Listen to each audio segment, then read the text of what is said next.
After 3 weeks away, the Steelers are back in the building they've called home for 31 years and will continue to do so until at least 2030. The 6-game road trip brought mixed results, but the title charge is very much on and still in Sheffield's hands following a crushing victory over Cardiff yesterday. Manchester are desperate for points themselves as they try to catch the pack, tightly bunched just above them in the playoff spots.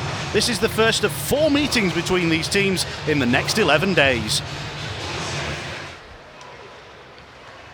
Now the battle on the near side boards. Sointu opens it up and plays the good pass towards Mosey. Mosey uses his speed and shoots into the chest of Bakashua. Steelers use their breakaway speed to good effect down in Cardiff. A couple of times they were able to turn 2-on-1s into goals. Mosey, a scorer last night with an early shot in this one.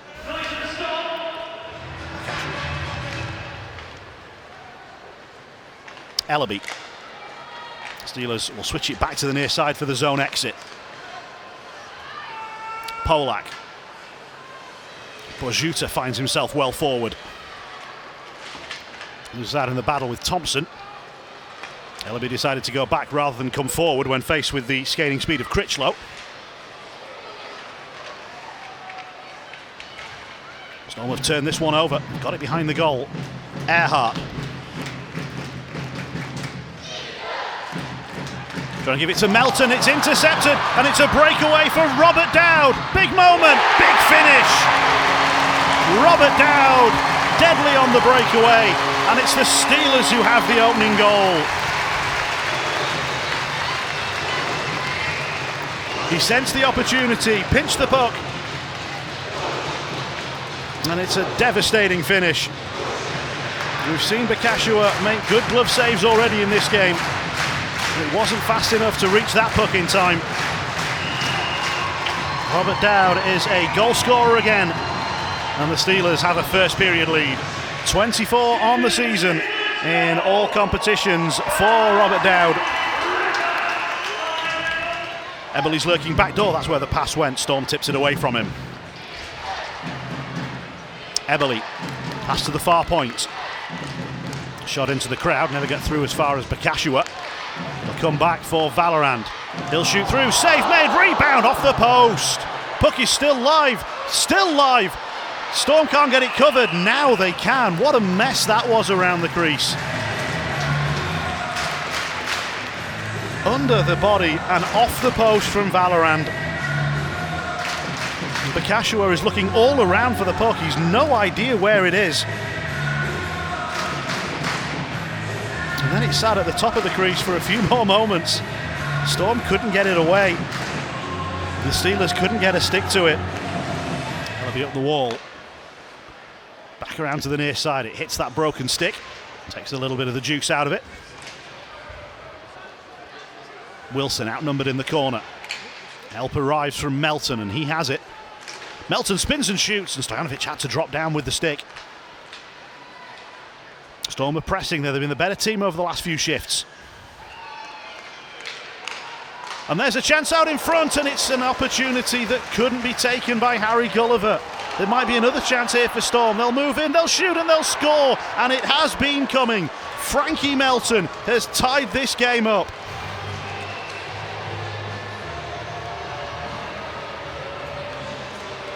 Over the last few shifts, Storm have got more and more pucks towards Stojanovic. And Melton has picked out the top corner. It's been a really uneventful second period. The Storm have worked it to their advantage. They've taken the crowd out of the game. And now they've levelled it through Frankie Melton's 10th of the season.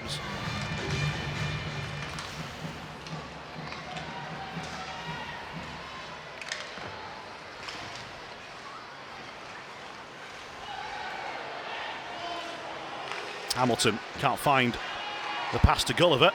And now there's space for the Steelers on the far side. Backhand shot, save made, rebound, goal for Whistle! Oh boy, the Steelers needed that. And Brandon Whistle is the man who's provided it. First shot from Sointu got blocked. And it fell for Brandon Whistle. Bekashua not able to react in time. It's not been a classic performance, but it's a vital goal. The Steelers are back in front.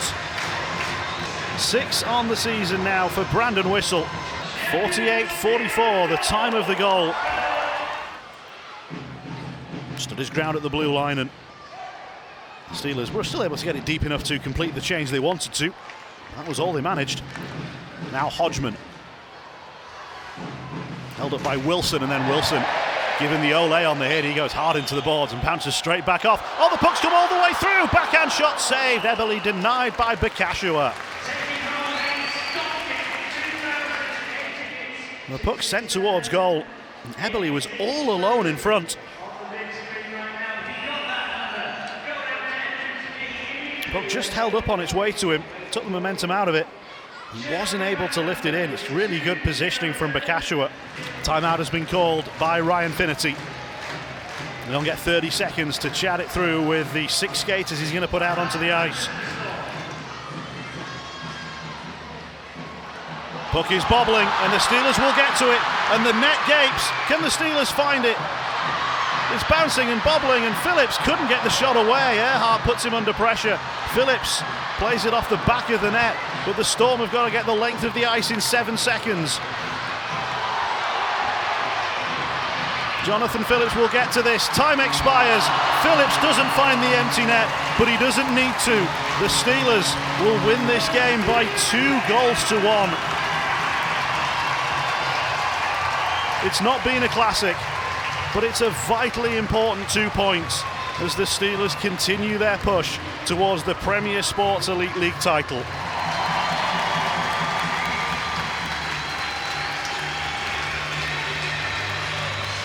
The Steelers needed a moment of quality in the third period, and Brandon Whistle's finish was just that. The puck broke to him, and he found the top corner for his 6th of the season. It's the game winner, and it will send him on the eddy.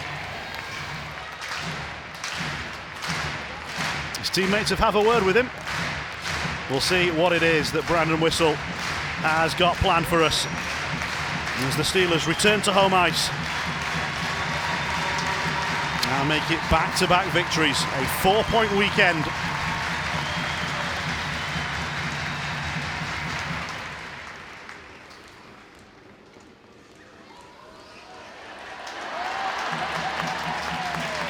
And he's trying to curl one into the house. And I think he's lying one. And the Steelers have 2 points. And they're closing the gap on the Belfast Giants. This was one of their games in hand. And they have their 2 points. Stay behind the hog line. Sweep it into the house. Aaron, not a game that'll live long in the memory, but 2 points is 2 points no matter how they come. Yeah, that's right. It wasn't our best tonight. I feel like we managed the game, well enough. Didn't feel like we had a ton of energy. Didn't put a ton of pressure on them. Not an easy team to play against when they sit 4 across the blue line there. They make you try to play through their trap, and you got to be very disciplined and make sure that you don't turn pucks over and give them plays off the rush.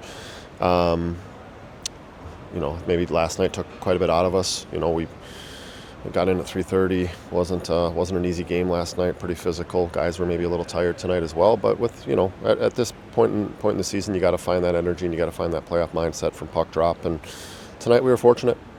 And the puck found Brandon Whistle in the third period and the decisive contribution. He continues to score important goals. Yeah, he makes it hard for me not to put him out there right now, which I think is what you want as a coach. He just continually gives you good shifts, smart shifts. That line was one of the only lines tonight that continually played in concept, continually put pucks behind their D, got in on the forecheck, created some ozone time. So it was just, I also put them back out there with 3 minutes to go in a 2-1 hockey game. Rewarded them there and just kind of shows the trust I have in him and Jono right now. How pleased are you with the way the team saw out those final few minutes?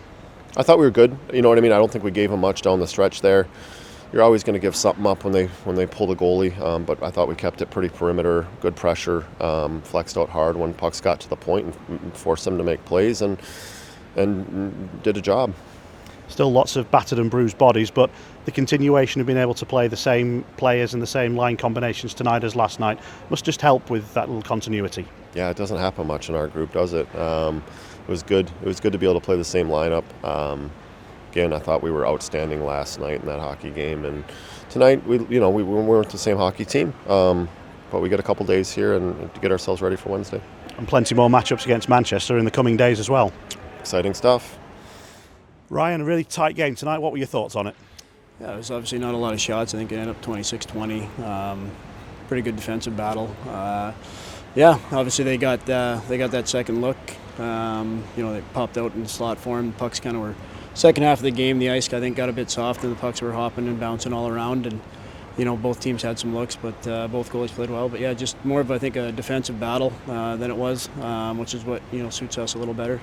But yeah, tough way not to get points. So that we played pretty well tonight. It was a good pushback from your team in the second period. It seemed like the Steelers had maybe had the better of it in the first, but the play leading up to your first goal was well deserved. Yeah, I mean, we get a lot of success off our forecheck. That was the result of that, our first goal. I thought when we did get pressure on the D, we were able to get some pucks back and extend some zone time. But we didn't get enough. I don't think we had enough. We didn't throw enough pucks into good areas and get net drives and second opportunities, which is something we have to do. Which is what we do in our rink. Obviously, the dimensions are a little different, and you play a little more inside the dots in Ultram here. But I thought it was a good effort from our guys. At this stage, it's all about points, and we walk away with 0, and we got to regroup for Wednesday. You get plenty of chances to have a crack at Sheffield over the coming weeks. Yeah, it's rare you get 4 in a row against a team like that. Welcome to the COVID world has created this, but it is I think it's going to be a positive. I think you get familiar with the team after a while and their tendencies, and I think it's going to be a good battle. Obviously, they're at the top, and we're trying to get in the bottom here, and we're all fighting for something here. How do you assess your position moving into the final couple of weekends of the season? It's kind of like anything. Obviously we have Guildford back-to-back to finish off the season, so you're looking at where they're at, but. We're not doing a lot of scoreboard watching. We just have to continue to collect points. We know as the games and the weeks go down, you're going to see some teams rest some guys, and you'll maybe see some results you wouldn't expect. So we just don't want to be relying on anyone else. But we just gotta find ways to get points against this club here. And we get 2 back-to-back at home, and we've been playing pretty good at home, so we're pretty confident. So it's just about kind of taking care of what we can control at this point, and hoping for a little luck on the other side.